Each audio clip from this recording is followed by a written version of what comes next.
लाडक्या बहिणींसाठी महत्त्वाची बातमी आहे।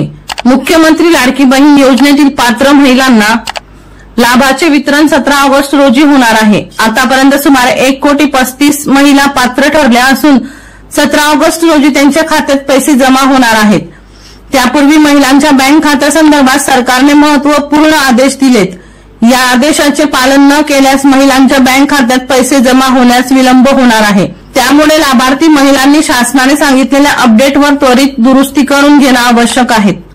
या योजनेच्या लाभार्थ्यांना थेट बँक खात्यात डेबिटद्वारे पैसे जमा केले जातील। पात्र लाभार्थ्यांपैकी 27 लाख महिला लाभार्थ्यांनी त्यांचे आधार कार्ड त्यांच्या बँक खात्याशी लिंक केलेले नाही।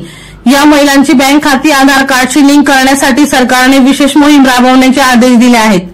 महिला व बाल विकास मंत्री अदिती तटकरे यांनी राज्यातील सर्व विभागातील आयुक्त, जिल्हाधिकारी, जिल्हा परिषदेचे मुख्य कार्यकारी अधिकारी आणि महिला व बाल विकास अधिकारी यांच्याशी व्हिडिओ कॉन्फरन्सिंगद्वारे संवाद साधला। यावेळी त्यांनी लाभार्थ्यांच्या बँक खात्याशी आधार क्रमांक लिंक करण्यासाठी प्रत्येक जिल्ह्यात विशेष मोहीम राबविण्यात यावी, तसेच येत्या 17 ऑगस्ट पर्यंत जास्तीत जास्त महिलांच्या बँक खात्यांशी आधार कार्ड लिंक करण्यात यावे असे आदेश दिले आहेत। दीपक राठोड यांचा रिपोर्ट DR न्यूज जळगाव।